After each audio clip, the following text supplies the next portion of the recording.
Serbia is one of those countries whose map position explains much of its story. Landlocked in southeast and central Europe, it sits in the heart of the Balkans, a region long shaped by trade routes, armies, empires, migrations, and competing identities. To the north is Hungary, to the east Romania and Bulgaria, to the south North Macedonia, and to the west Croatia, Bosnia and Herzegovina, and Montenegro. Serbia also claims a border with Albania through Kosovo, a territory whose status remains disputed. With around 6.6 million inhabitants excluding Kosovo, Serbia is not one of Europe's largest countries, but it has often played a role far bigger than its size. Its capital, Belgrade, stands at the meeting point of the Danube and Sava rivers, a strategic location that has made it both valuable and vulnerable for centuries. To understand Serbia, start with its geography. The country links the Pannonian Plain of Central Europe with the mountains and river valleys of the Balkans. This makes it a natural corridor between east and west, north and south. The Danube, one of Europe's great rivers, flows through Serbia and connects it to wider European commerce and culture.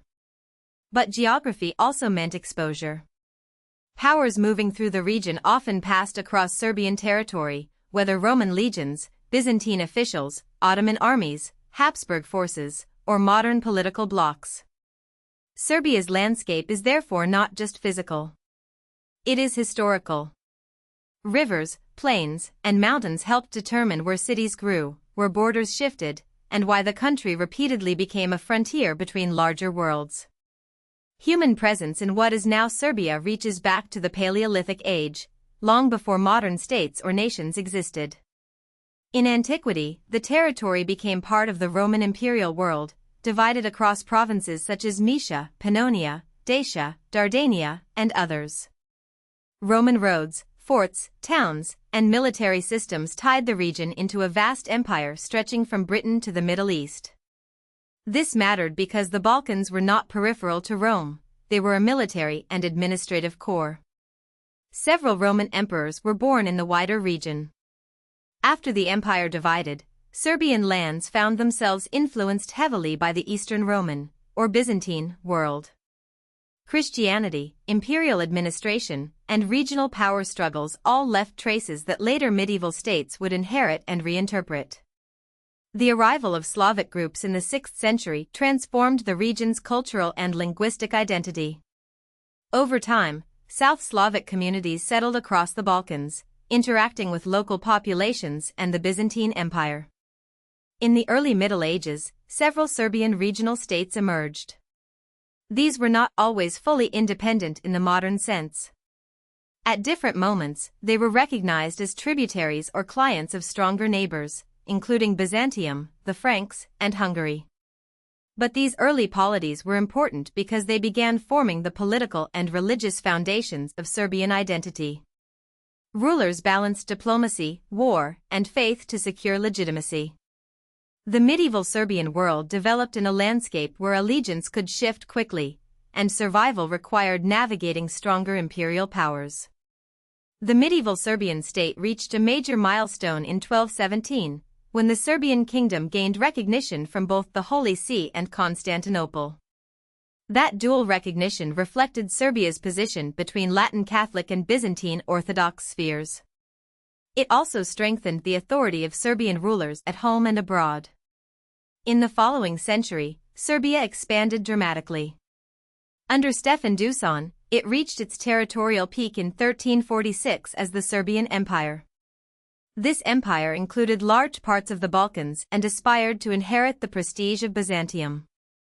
Although it did not last long after Dusan's death, the medieval empire became central to Serbian historical memory. It represents a period of power, cultural achievement, religious development, and statehood that later generations would look back on during centuries of foreign rule. By the mid-16th century, the Ottoman Empire had annexed the entirety of modern-day Serbia.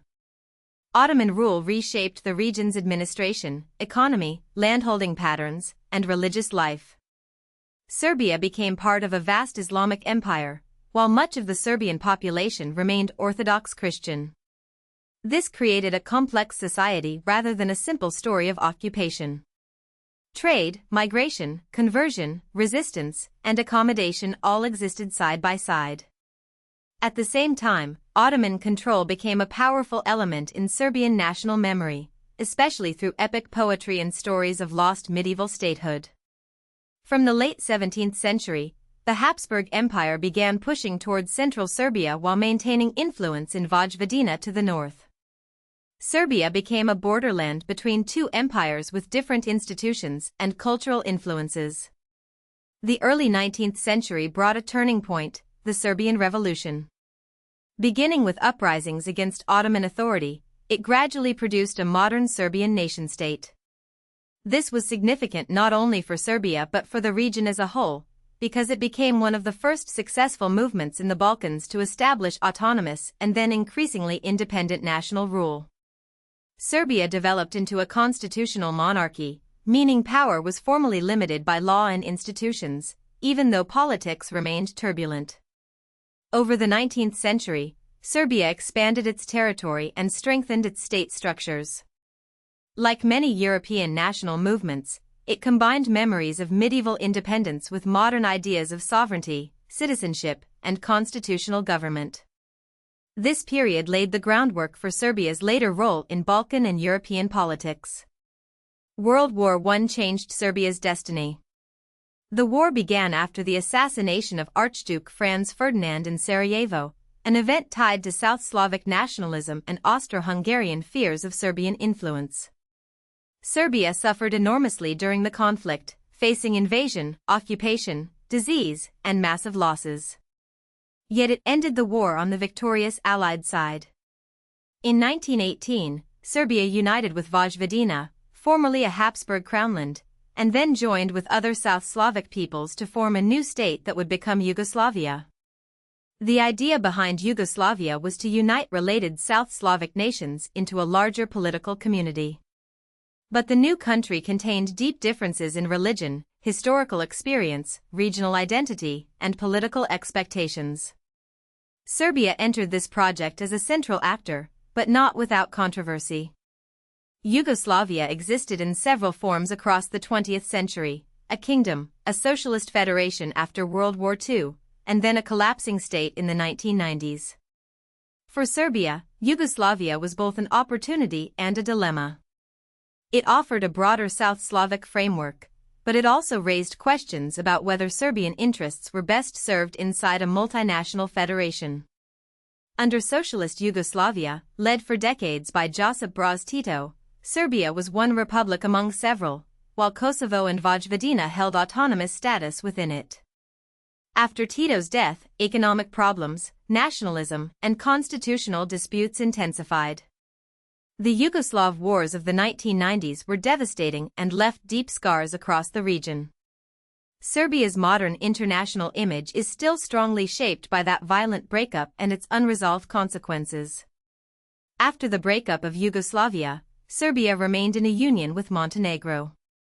This arrangement lasted until 2006, when Montenegro voted for independence and the union dissolved peacefully. Serbia then became an independent sovereign state again, no longer part of a federation or state union. But almost immediately, one of its most difficult issues came to the forefront: Kosovo. In 2008, representatives of Kosovo's assembly unilaterally declared independence. Many countries recognized Kosovo, while others did not. Serbia continues to claim Kosovo as part of its sovereign territory.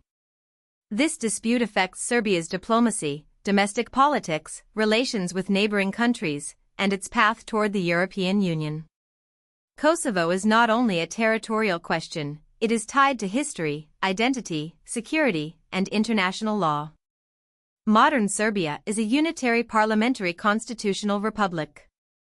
This means political authority is organized through national institutions rather than a federal system, with a parliament, government, presidency, constitution, and courts shaping public life. Serbia is a member of the United Nations, the Council of Europe, the OSCE, the Partnership for Peace, the Black Sea Economic Cooperation Organization, and CEFTA, among others. These memberships show that Serbia is integrated into many international structures, even while it maintains a distinct foreign policy balance. Since 2014, Serbia has been negotiating accession to the European Union, with the possibility of joining around 2030 often discussed. EU membership would require reforms in governance, law, economy, and regional relations, especially progress in normalizing relations with Kosovo. Serbia today is classified as an upper-middle-income economy.